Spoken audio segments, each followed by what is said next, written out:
Meatballs? Snake balls. Oh, steak balls. Yeah, why not? Well, hello and welcome. Welcome and hello to all the steak balls out there. This is Total Snake balls, the Spotfest. movie. Snake Balls the movie.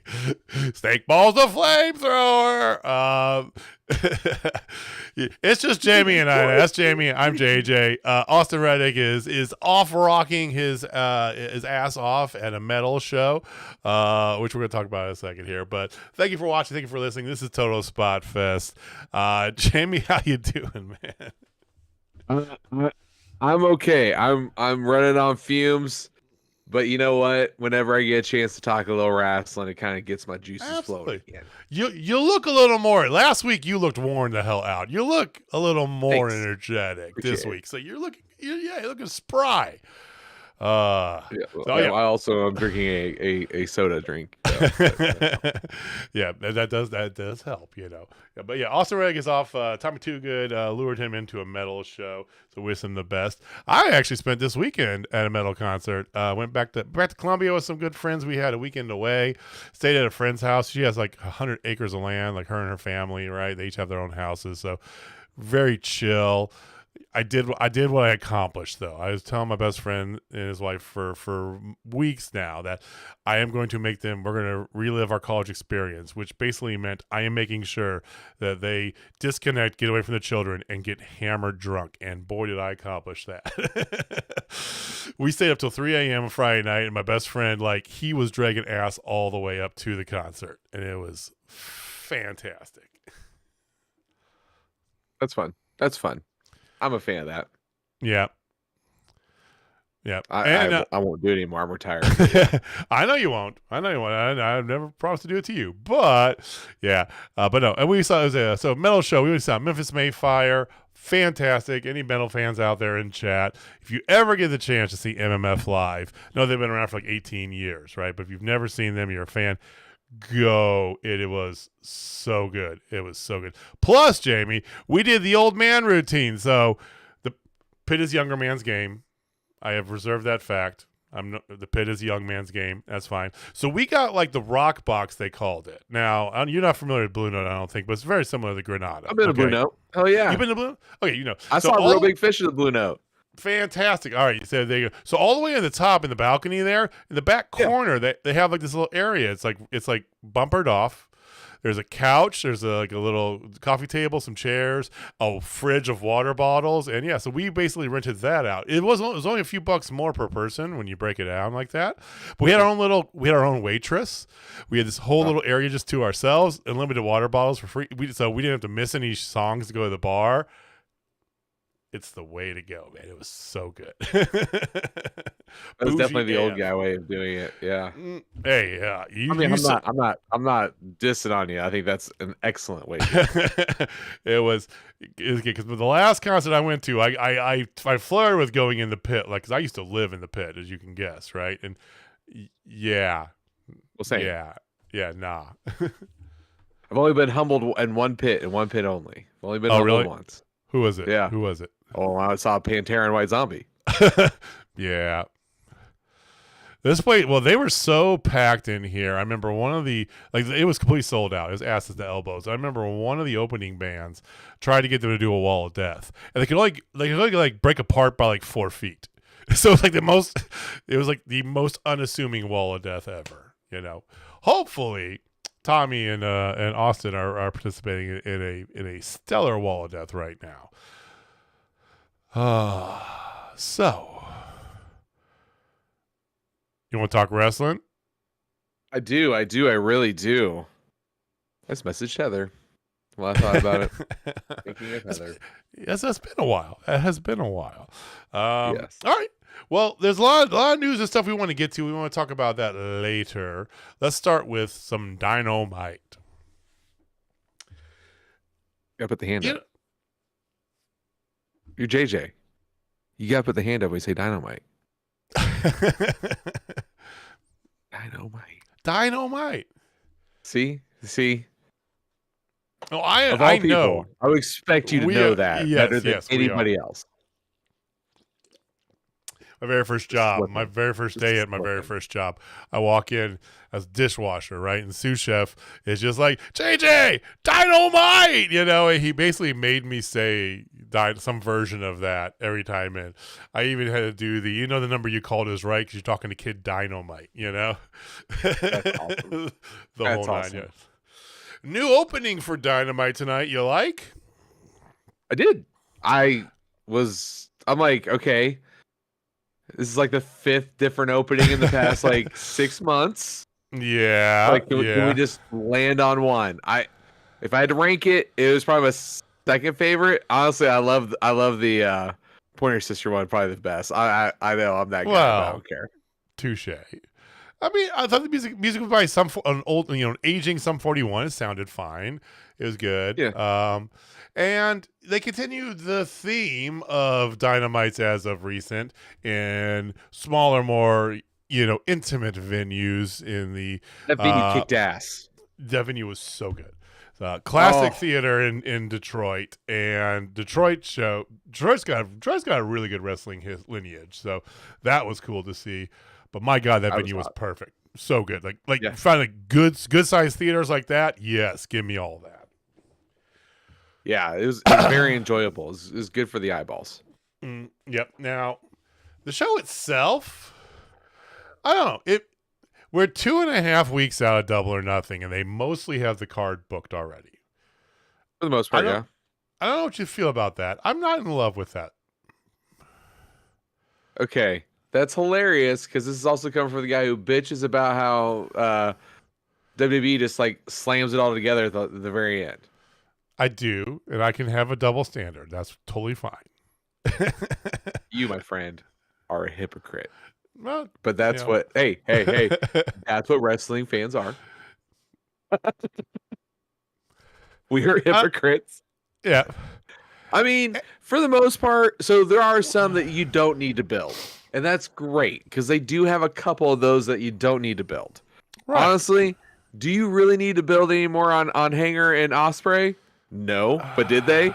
Absolutely. And do I want to watch it that much more? Actually, no, because I already knew this match was going to be like the match of the night. Well, true, but here's what I do like how they open with this too, and I like how they get into it. And yes, there are going to be some awkward matches, pairings, story-wise awkward. The match is going to be fine, right, for the next couple of weeks. I do like the way they came out because they let in, giving plenty of time to Hanger to start. He does the whole unapologetic apology, which is so like angsty millennial cowboy. I love it, right? And then retorted by a very blunt and to the point Ospreay. Like, I felt like both of them played, because you might be looking at this on the surface and you're thinking, face versus face, what are they doing? They can't go wrong. And it's like they put enough kind of, because Hanger toes that line already, right? Yeah. And then they bring out Ospreay to remind him of all the ways he toes that line, specifically the Christopher Daniels bit, which is fantastic. But getting to the point where he talks about it, and it all circles back really to, because he talks about the Dark Order angle, all these different things, right? And then always comes into, it's about your redemption versus Will Ospreay's ascension. I mean, poetic AF. I love this. I mean, he's not wrong. So where do we go with this? So is, I mean, neither man's really a face in this, right? Because Ospreay had a couple little heelish digs he threw out there. Do you still feel? I still feel Ospreay is the one to go forward, or are you on team? You were leading team Hangman last week. And Destiny tells me it needs to be Ospreay. But one thing I know is Tony Khan listens to his fan base. And yes, Will Ospreay is the most over man in all of wrestling. Pipe me on that. Well, Jey Uso. Jey Uso's number one. Then the Ospreay's number two. But Hanger is right there. Hanger is right there, dude. Like I don't think you can. It's a coin toss at this point for me. I am literally 50-50. I have to think on it. I mean, I 100% believe the winner's taking the belt off Mox no matter what, right? I mean, yes, 100%. It's destiny. We're all in agreement on that, beyond belief. I don't think you can go wrong with having either of them on there. I just feel like Ospreay, like, can either of them take a loss? Yes. Look who they are, right? I feel like Ospreay could stand. I feel like Hanger could stand more to take a loss to Ospreay. And Ospreay gives you some better angles, including a Hangman angle in the near future. Simply because of the way like this promo kind of like worded out, right? Yeah. It's got legs. Yeah. Yeah. That's some real good stuff. And of course you get the Don Callis family, super, Don Callis heat coming out, with Great. RPG Vice. How you like the repackaged Roppongi Vice? Yeah, RPG Vice, Roppongi Vice. Oh, dude. That was so funny when he said that. I was like, you just can't say Roppongi, can you? I was like, I know you can because he's been over in Japan. But it was just so damn funny to me that he just repackaged him, but it is the best thing that ever happened to those two guys. Like, I love Rocky Romero, but Rocky Romero, I've never seen him ever as a heel, ever. And I love it. I absolutely love this for him. Yeah. He was a baby heel in TNA for a bit, but I don't really count that. I didn't see it, so therefore it never happened. That was also pandemic era TNA, so there was that. Yeah, okay. Definitely didn't watch it then. You didn't see it, right? I was watching all the wrestling I could in those early pandemic days, so I saw a lot of that, And you got to think too, It fits. I mean, it's great for Rocky, yes, right? I love the kind of makeup of the Don Callis family because just the look of them. You got Takeshita, then you got Roppongi Vice, Josh Alexander, you got Lance Archer, then you throw in, if you want to, he wasn't there when they were doing this promo. He was there later, Kyle Fletcher, right? They don't match, and I love that, right? It's just Don Callis' stable of badass evil people. For now, until Takeshita turns face. Well, Takeshita's gonna turn face. The rest of the stable is still his stable of evil people. So Takeshita versus Kyle Fletcher. Calling it now. All in. All in. Okay. We shall see. Or all out. That might be an all out one. Actually, that would be better at all out. That'd be good for all out because you could really have the story going there, have it come to a head at All In, and then have the payoff at All Out. Yeah. Now, they challenged next week a begrudging challenge that Ospreay throws out there. Doc Callis jumps on. Only one who's not really on board with this is Hanger, right? And there's going to be stuff going on there with that. You have a whole bunch of different promos going on throughout the night as well, too, right? So it was very promo heavy. Yeah, there wasn't a ton of wrestling. The wrestling was really backloaded. Really backloaded. All the wrestling was good tonight. I don't think there was a bad match. It wasn't. Especially when you start off, the first match of the night was the Toni Storm versus all the Slop Tarts, basically. A 4-way eliminator match, including half of TNA. Yeah. Anna Jay. Tenacity and aggression. No, tits and ass. oh, yeah, that too. First of all, because I saw.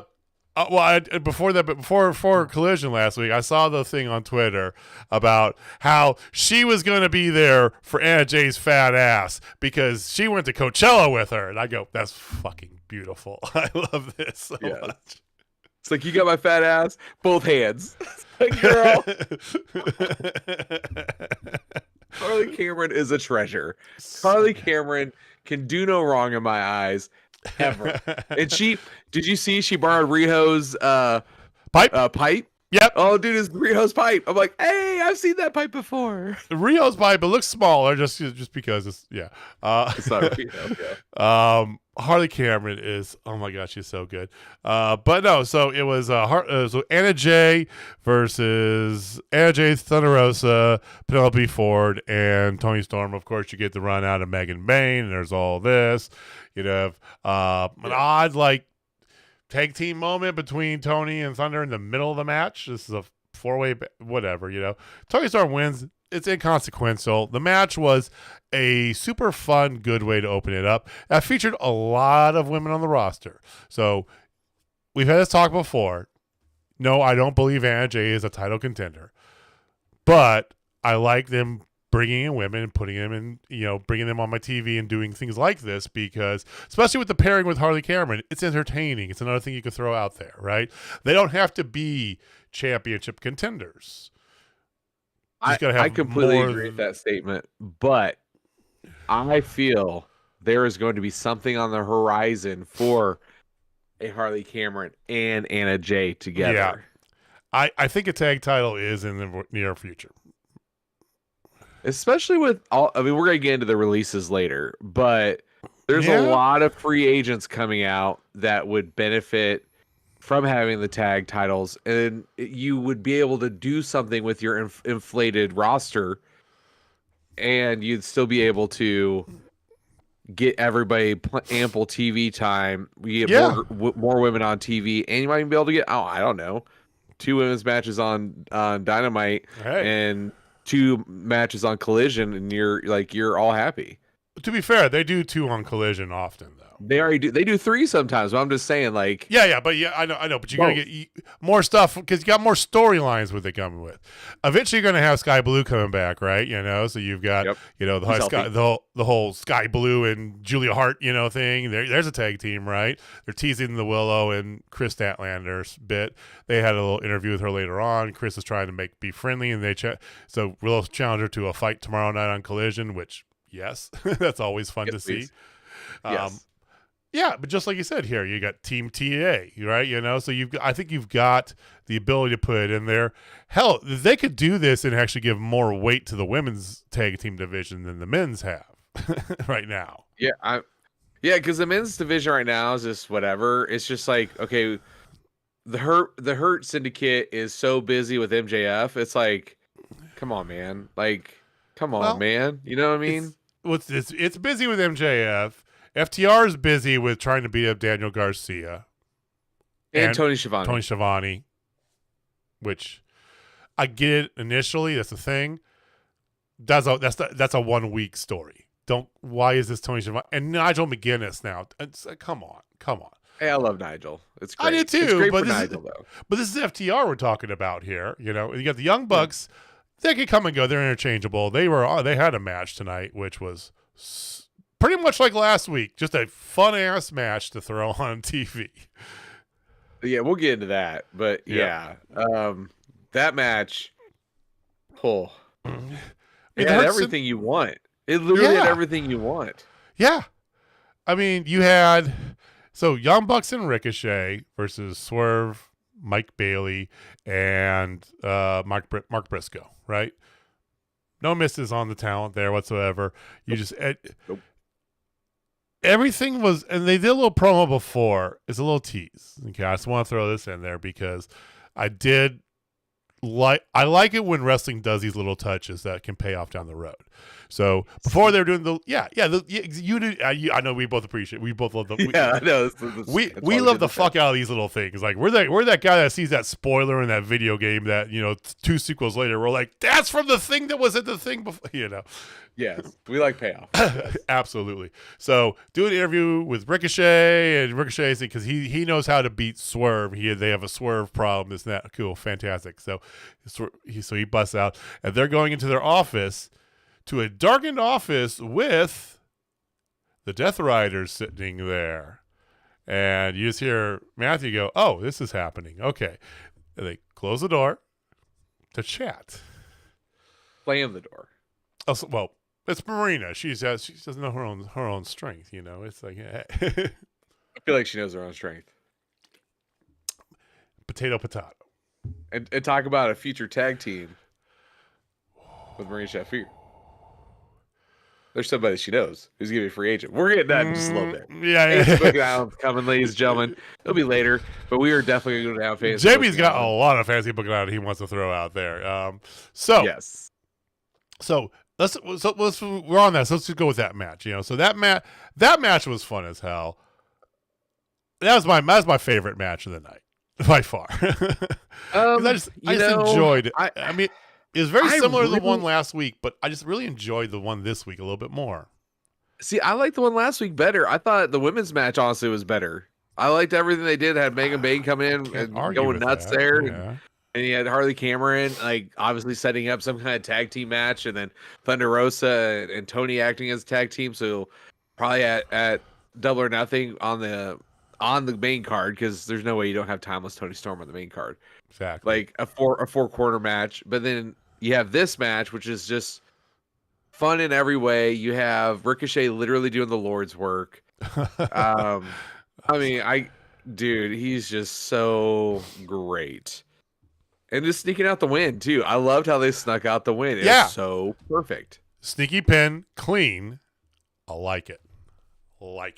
Now, last week's, again, had, like, so many fantastic, like, the top-down missed elbow crescendos. And, yes, Kenny Omega and Okada were in. I get all that, right? Automatically gets a higher score for me. I know that, but that's also why I kind of like this, because this was a different feel to it, and you got to say, this is really a lot more about Ricochet and Mike Bailey. Let's be honest.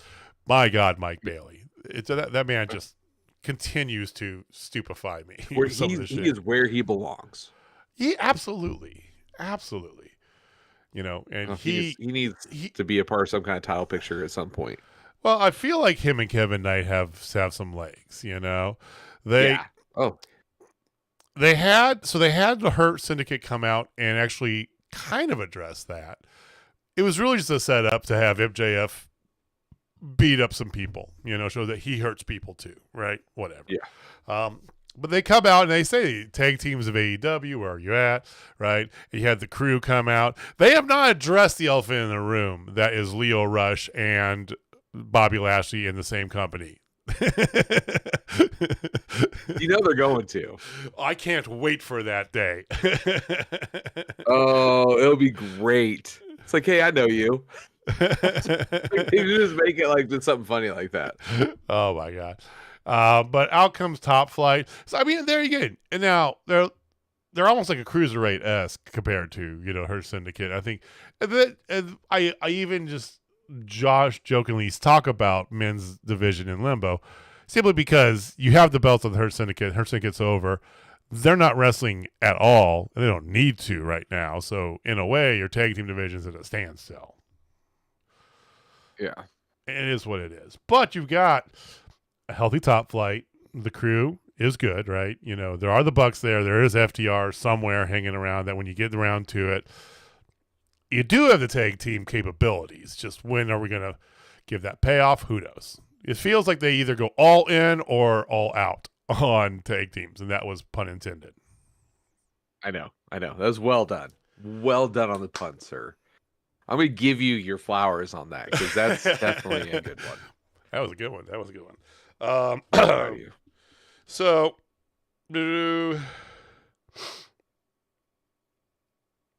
Nick Wayne in his final match before he ships off to Japan for the Super J's against someone from Christian's past. If you were on Twitter, this was spoiled like 3 days ago. Yeah, you already knew about this like on Monday.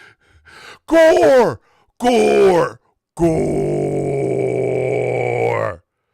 The War Machine Rhino, which, I mean, it's still Rhino. It's still Rhino. Rhino's a little bit older. Yeah. He's still look good, though. I don't care. I'm a Rhino guy from the old days. Him and ECW, putting that belt right in front of his feet, just going nuts. Like, just come on. Like, oh, dude, yes. I mean, I love young, energetic Rhino. I like Rhino from old school TNA, original Monsters Ball, right?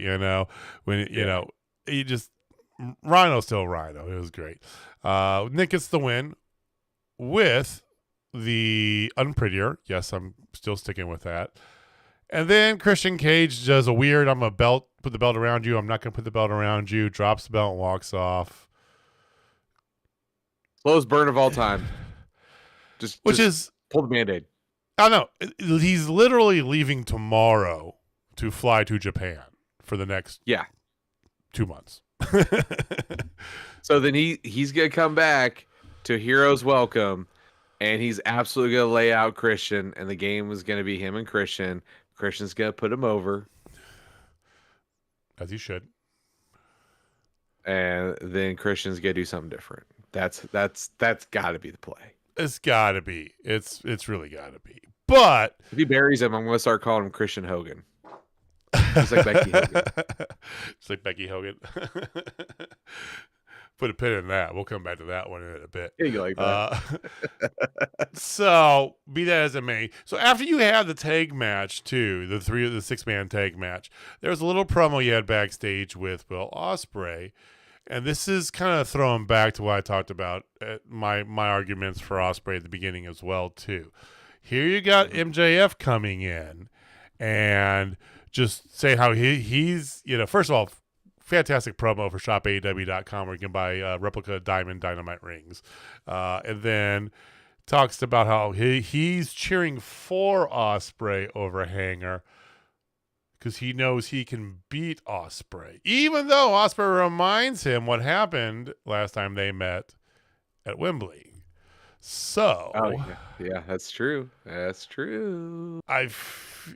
Again, you don't need more angles to throw in this, but it's nice to kind of remind people that, oh, yes, MJF is in that picture for the, AEW title. So, we talked about Willow. We didn't, okay. So, I want to get your thoughts on the whole Jamie Hayter interview / jumping by Mercedes Moné. I feel like they're just setting Jamie to get buried. More and more this goes on, and I don't know. I disagree. I mean, other than the fact that her promo was just not good. She's never been her fantastic. Not good. It wasn't, and she's never been a fantastic, speaker, which is fine. But I want her to win this because I think it builds something, but I think you're an idiot to go against Mercedes. I mean, it feels like that train is already going 130 miles an hour down the tracks. As much as that pains me to say, because everybody knows I'm a Jamie Hayter stan. I love Jamie Hayter. I can't stand the whole mod squad that she's got going on here. Look, but that's just a look. Whatever, And they even come out to the crowd. She gets a big pop from the Detroit crowd. Right, and Mercedes gets good heat from them, so that's good, especially for them having a match on a large pay-per-view, right? I think she's got the crowd behind her, even though they're in a gimmick booth or a gimmick balcony. Oh, a box seat, that's right. Yeah. I love how everything's a gimmick something whenever you remember Taz. You talked about his gimmick son earlier. That's a gimmick balcony. Sorry, that's just minor things. I don't know. I feel like we all say the same thing here. I don't know. I wish there was more to it, but it just doesn't feel like. And who knows? Maybe we're wrong. Maybe they will do the Athena bit or one of these other potential women potentially, who we'll talk about potentially here in a little bit. Potential. How many potentials can you say? I can say a lot of potentials. I know. Well, I mean, there's definitely one that makes a lot of sense for her to show her spidery self. but we'll get into that in a little We bit. can get that one right now, actually, because No. We're gonna save that for when we go through. We're gonna put that with all the other. Okay, all right. Yeah. Well, 100%. it's kind of not, 100%. but I hear you. So, show ended, like I said, back end loaded. Show ended with 2 really good matches, with 4 fantastic competitors. You had a continental prove yourself match, whatever the fuck they're calling it, qualifier. I don't know, whatever they're calling it. What's the word? Eliminator. The Rainmaker Kazuchika Okada versus Kevin Knight. Kevin gets jumped before the match by Roosh, who, El Toro Blanco. They kept calling him El Toro Blanco. They called him Roosh as well. But it's El Toro Blanco Roosh. All together. If you're going to say the Rainmaker Kazuchika Okada, right. I have to say the full legal name. We are in the era of the real ID, so I must be using the full government names here of all our favorites. Yes, 100%. Do you have your real ID, by the way? No, and I'm traveling, and I gotta use my passport. Well, at least you got a passport. So he comes out, he jumps Kevin Knight, chokes him out. Speedball comes to kind of, save him from getting choked out. And then he still wants to go, so Speedball has to leave. I like the continuity. Yep. Aubrey's telling him, it's a continental match. You have to leave, So him and Okada put on a very good match. Okada, front end heavy Okada. Kevin had a good comeback in it, but it was a good match between the two. I think it shows the potential for Kevin Knight, even though, yes, I believe his near future is with Speedball in a tag team run. I think he's got good chops. Because Speedball came out and made the save for him. Yep, and he came out afterwards because he was getting Rainmaker after Rainmaker after Rainmaker. And it's one of the easiest finishers, but it is still one of the most beautiful. I just love that short arm. Yeah, clothesline. I don't know what it is about it. I've always loved it, even back in the day. Like, what's his name? The left-handed guy who did it. JBL. No, left-handed guy. Left-handed No, guy. JBL's was a clothesline from hell. He went from back and went. I'm talking about the short arm where he roll out and bam. It was a left-handed dude. Oh man, I can't think of his name. I'll think of it later. Well, but he had one of the best lariats of all time. I mean, and it's the same. It's the same as Jamie Hayter's lariat too. The same way, the kind of the unwind, and I mean, it's just the way that Okada sells it too. It just looks so good. So, regardless, say Okada wins, he moves on, and then your main event of the night. While Jamie frantically searches the internet to find out who's on the tip of his brain. You had it's gonna kill me, man. You're fine. Samoa Joe going up against Claudio Castagnoli and Hansen. There you go. Thank you, Google. You would think because there's not that many like known southpaw wrestlers. You would think it'd be. You'd think I would know because I'm left-handed. You're left-handed. Correct-handed. Yeah. Correct, my. All right, Samoa Joe, Claudio Castagnoli, main event. What you expect between when I say the words Claudio Castagnoli and Samoa Joe? Very good, very brutal. Exactly what we got. Yeah, crowd was loving it too. The Joe's gonna kill you chant to start it. Good action on the outside. Claudio is one of those few people you can believe can go toe to toe with Samoa Joe too, physically, right? So it paired fantastic, like to be expected. Nice right. I know, right? Quick finish though, quick finish into a Kikina clutch and a very fast tap out. Yeah, well, I mean, first off, can we just talk about the presentation of Claudio coming in? When he opened up the elevator door thing, with like the red old light. School. Yeah. Dude, that was just so awesome. Like, they did such a good job with that venue. Again, like, I love that venue. I mean, and the match was short. I bet it was just because they went long in other spots. It must have been, because this match deserves more than the 9 minutes, 10 minutes it got. You know what I mean? Like, but it's also Claudio and Joe. Super quick. Yeah, but it's also Claudio and Joe. You can adapt it with them. They can go, hey, you guys got to go 18. Oh, actually, no, you guys got to go 12. Either way, they're like, all right, we'll make it work. Yeah. You got to make it look, we got to make it quick to make him look strong. I got you. Easy peasy, right? And then, of course, out comes the rest of the Death Riders. And, here's Hobbs with the chair, and they beat the living crap out of Claudio even more. So next week, presumably down a general as they're going into the steel cage match in Chicago. So some good stuff set up for next week. I think it's going to be good fun. I mean, they've been on a roll lately, dude. That's all I got to say. Now, this show, if I had to rank it, was probably one of their lowest ones in a while, just because it was less wrestling heavy. It was definitely more, hey, I need to build these storylines, which is still fine. I still liked it. I'm not saying it's a bad thing, but I'm just saying, like, there were no absolute certified bangers on the show, but every damn match was good. If that makes sense. So, like, it's a wash. Well, and the point last week kind of felt a similar feel, I feel, as well, too, even though there was that ridiculous 8-man tag, I feel like, though, I don't want to use the word counter-programming, but I feel like, though, they're 2.5 weeks out of their pay-per-view. They're doing build for that, right?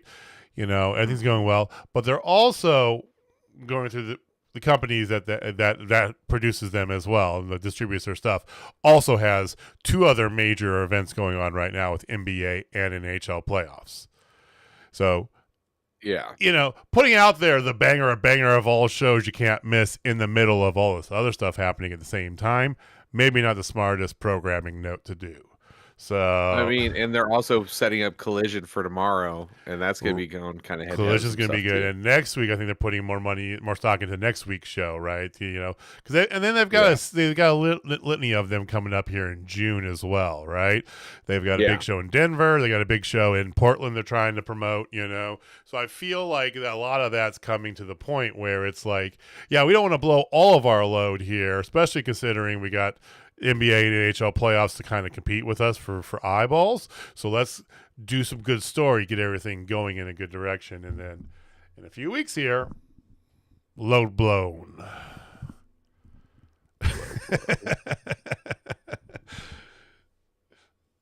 That's how we're gonna end it. No, I'm kidding. Thanks, guys. Peace. All right, so that was AEW. JB teased it. There is a little bit of AEW news confirmed literally minutes before we went on the air. Jamie?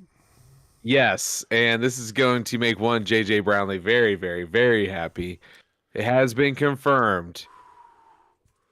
Thekla is officially all elite. Confirmed by Fightful Select, so this isn't coming from us, but our sources at Fightful. I can say that. Our sources at Fightful. Their sources. A pretty reputable source. They're not some random Joe Schmo on the internet. Yeah, it's not just like us saying, "Oh yeah, they signed blah blah blah. They signed Heidi Howitzer." I mean, we would know probably before a lot of people. We would know. But yeah. So Thekla, A-Dub. Now, I mean, Thekla made it very obvious that and apparent, not just for the past couple weeks, but, past a little while, that her plan was to go to America, right? And she has done a lot of teasers on her social stuff, which, by the way, if you're not following her on Twitter, you're doing yourself a disservice. Go follow her on Twitter. That she is definitely, and she did a lot of teases with Julia, right? And, she's in Vegas and this and that, or AEW or WWE. And I told Jamie this before, like when we saw the news happening on Twitter. I told her that I wouldn't mind, especially because they made to turn Julia heel on Raw, right? Which is her true form. No offense to our Lord and Savior Shawn Michaels, right? But Triple H understands that Julia's true form is heel, right? Like her as a heel in New Japan or in Stardom was gold, just fucking brutal. Yeah, that's who she is. Yeah, she might be that in real life. Yeah, but she was in that heel stable with Thekla, so I wouldn't have minded that, if they would have gone that route. But Thekla also made it known that she wanted to be in AEW. So, do you feel like this adds some good gravitas, some good weight? Because she should legitimately, and I'm not just saying this because I am such a giant Thekla fan, but unobjectively, she should go near the top of the card right away, right?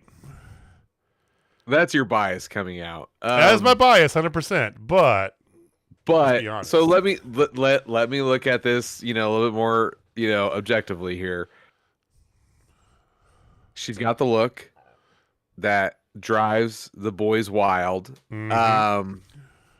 She has the wrestling ability that will go way over in the United States. Her style is very, very good. She's got that true mix of some Japanese strong style, but that American gravitas, English strong style. Like her style is great with some submissions, which makes Jamie very happy. Some submissions and some stupid moves like her spider suplex. Oh yeah. Her English is not terrible, actually. It's actually pretty damn good. No, it is. So will she be towards the top? Not quite, but will she be really close? Absolutely. When I say really close, she might be the next TBS champion. That would be perfect. I feel that's good. I feel that's the kind of the angle you should have gone in. You could have used for a Megan Bain. I feel like that's, especially for somebody coming in who may be better known from other companies and other stuff, right? It's a good. The TBS champion. They did a good stretch there of doing it as their kind of build-up. When Willow had it, Julia had it, a few others, right? So they were doing a good job of making it that secondary title, right? That build-up title. I feel like they need to get back to that. And somebody new who has the chops to potentially be the top one in this company, but might need to get over a little bit, right? Like a Thekla. Yeah. Like Megan Bain objectively should have been, too. I feel like they are good in that chase for that title, personally. See, if they don't do it with her, it's got to be Athena, in my opinion. But then you could package up one Mina Shirakawa and Thekla together. Uh-huh. Well, and I don't know if you put who them knows together. The status of Mariah May. Everybody is saying she's gone. Some people are saying that's smoke. You know what? If she's gone, she's gone. I'm happy for her. I'm going to cheer on no matter where she's at. I'm still going to say that. I don't care. But if she stays, obviously that's a tag team right there between Mina and Mariah. Or you could have a really good program with Mariah and Thekla before Mariah dips out. And Mariah and Thekla would be fantastic. Mina and Thekla, those of you who follow the story in Stardom, she basically beat Mina out of Stardom. Is kind of one of the works. Yeah, she was the idol killer, is what she went by there. She's going after all the idols, which I thought was great. And she could bring that right in. Japanese thing. Idols is a Japanese thing, by the way. True, but she can still bring that same sort of presence in and do all that, right? Going after Mercedes for that, whatever it is, right? I feel I feel like Thekla's going to get over pretty quick with the AEW crowd who's not already familiar with her. I think that she could have worked well in WWE as well. Don't get me wrong. I feel like she's a little better suited, at least to start in AEW. And then if down the road she does want to go to WWE, which she's never giving any indication that she does, I don't know. I feel like this is a fantastic signing for the women's division. Now, there is potentially more signings, especially for the women's division in the future.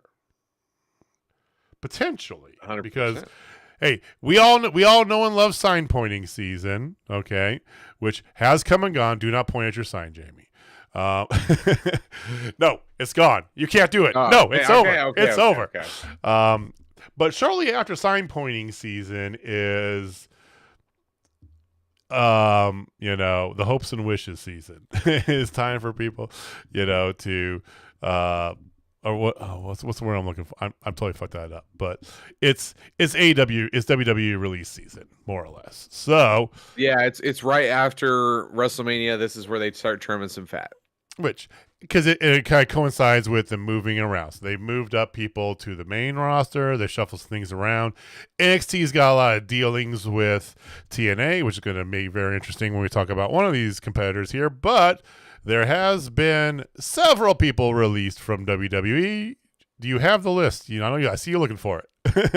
I'm looking for it. Okay. I got a handful of them. So the most notable that came out of the main roster, most notable name-wise, was probably, for the male side, was Braun Strowman. Okay. Braun Strowman was number one. But Yeah. his was all money because of where he is on the card and how much money he was getting. He's getting paid like a top guy, and he's a mid-carder at best. Yeah. And the thing is, like, I don't think he's going to miss not wrestling. He's got all these other things he does. I feel like literally the day it happened, he put a video of him on his jet ski just like, hey, life's great, F it. Like, okay, cool. Right? Yeah. You have the list finally? So other than that, you had Dakota Kai. Dakota Kai again. Yes. And probably number 2. Finally, yes. Yeah. Unfortunately. Shayna Baszler. Somewhat surprising. Especially since they just let her do Bloodsport. And she's gotten like all the pushes. She's been, she's multiple like different tag team iterations and yeah. That one was a little surprising to me. You also had Caden Carter and Katana Chance from the main roster go. So that's a tag team. That's a really good tag team actually. They're actually pretty fun. We'll talk about landing spots for what we think for them in a little bit here, but I like their growth, especially when they moved from NXT to the main roster. I thought they were a good fun tag team. And then on NXT, there was like Gallus, that whole Irish group or whatever. Yeah. They never really landed well in the United States, so that made sense. But there were women who went. Jakari Jackson. Yep. She was a little bit surprising because she was in with Lash Legend, and they were. Last time I heard, they were possibly both going to the main roster, but guess not now. not both. Yeah, Gigi Dolan. Which very surprising because she's literally within the past few weeks has been featured not only on NXT but Raw and through the past like 2 TNA pay-per-views as an NXT competitor. Yeah. And then poof, gone. This is crazy. Cora Jade. Elena Black. Now officially back to Elena Black. Yep. Who she's definitely opening an OnlyFans in 2 months. Like literally, you go to her Twitter. She basically is telling you she's opening an OnlyFans in 2 months. Shocker. I mean, we saw her when she was just a little kid, dude. Like we saw her. Yeah, she had just gotten the tattoo that's on her wrist, like literally the day before. It was still it's still wrapped up and everything. She wrestled. Cool. She wrestled with it. But she's like 19. And then the last one was not a release. It was just a not renewing of contract, and it's one Shotzi Blackheart. Yeah, a little sad there, but I get it. I do get it. It's kind of odd when you look at that Tatum Paxley was not on the list. And her husband got released. Tatum Paxley's husband got everybody everybody Tatum's associated with is all gone now. Except for her. Which is good for her, but odd. All right. So some weird ones. Honestly, on all of these, the Dakota Sky one hurt me a little bit just because I feel like she basically has been stuck in catering, more or less. Even though they don't do that, whatever. The Gigi Dolan one is the one that most confuses me. I think it's very obvious she'll be in TNA as soon as humanly possible because she basically has been in TNA for the past 3 months, right? Yeah. I feel that's a good fit for her too, right? So Who do you think would make it over to AEW?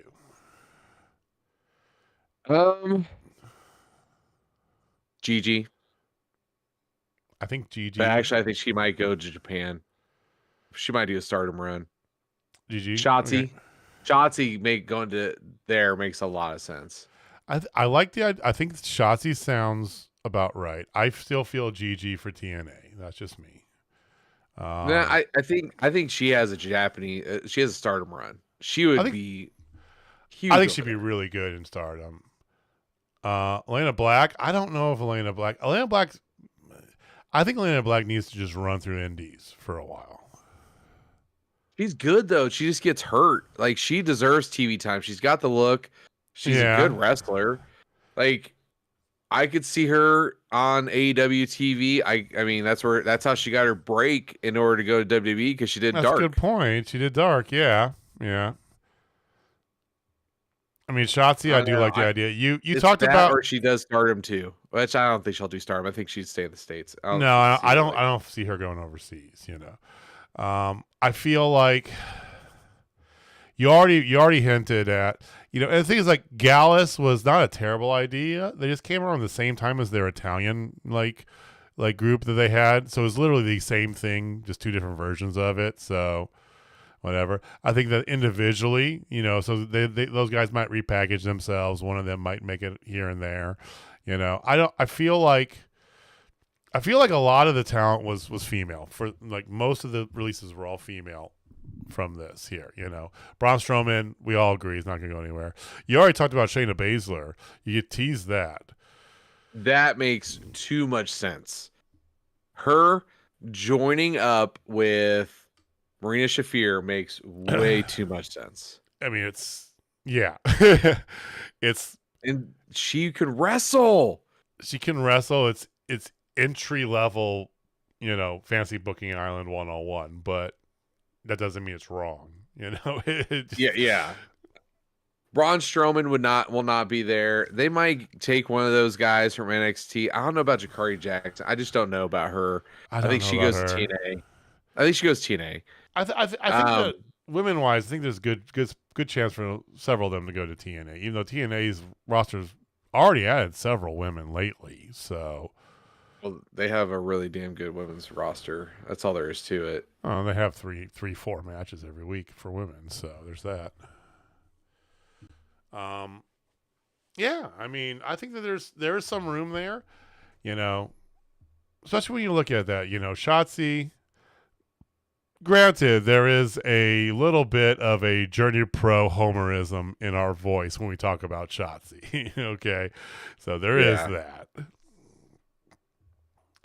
Yeah, I love some Shotzi. I would love to see her come just do one show here in Kansas City again for old time's sake. Just for old school. We may see that. Who knows? Good thing is, in a few months here, they're all going to be available for that potentially. So we shall see. Gotta hope so. Well, it is that time of year. Again, there's going to be things, and apparently there are some other things happening as well. Contract-wise, we'll find out in the next couple weeks here. Rumor mill has some stuff that there's potentially a couple AEW talents who might not be retained. I know that the Righteous, they mutually have they asked for the release. They're gone. They did not renew their contract. It was totally mutual, and I've heard two schools of thought on that. One of them is, very much that is very amicable, that they're definitely like potentially could come back on a per show bias or pay rate. But there's also the weird Killer Cross teaser he put online of him doing the. Oh, I know. Yeah, dude, he's. Did you watch his documentary? I didn't watch the documentary, but I heard I need to. I heard it's so good. You need to take the time to watch his documentary. I know he's in line for a big push, and this has come out like he is getting a lot of steam behind him organically. So, but this documentary, I mean, I liked him before, like, right. I cheer for this guy. now. Yeah. Like, I am legit rooting for this man. Like, you meet those people. Like, I just want you to succeed no matter what. I just want you to be successful. Like, now I see that guy, Killer Cross. He's him. I want you to succeed. And he's Killer Cross. He's not Karrion Cross. He killed that the moment he did that promo. He is Killer Cross. Killer Cross, 100%. So, all right, yeah, weeks will tell here what is to come. So, like I said, there is potentially some other dealings happening, but we shall see. I feel like Double or Nothing is as soon as we might see Thekla or some of these. A lot of these, everybody released from WWE, to the best of my knowledge, has the typical 30 to 90. Yeah, Cora's got a 30-day. Like, a lot of the NXTs have 30-day. Yeah, a lot of the NXTs usually 30-day, and then once you get to main, it generally goes 90. So we're talking about summertime, or for some of the NXT talent next month, but we're talking June, July, that's right around the corner, August before we'll see really what'll happen. But hey, folks, that was wrestling. There's a lot of good wrestling. A lot of good wrestling, other stuff. So we're 2.5 weeks away from Double or Nothing. So we will keep trucking along here. We're a couple weeks out from the next Journey Pro show. Journey Pro. Hey, we're just talking about Shotzi. Fountain City Pro. Fountain City Pro. At FountainCityPro.com. Go check them out. If this is your first time here, welcome. We do this every week. We usually have another person with us as well. We will hopefully see Austin Reddick again next week. Give us some knowledge. But if it's your first time here, hit that subscribe button. Give us a big thumbs up. Helps us out quite a bit. We do this every week. We will be back. And next week, Jamie, same bad time, same bad channel. So that's all we got. Jamie, take us home, man. All right, before I do this, you're welcome. If you're not down until Spotfest, I got 3 words for you. Bye-bye, Pickens. I'm not that sad, not gonna lie. I know you're not. That's like it's I don't know. All right, guys, see you next week. Peace.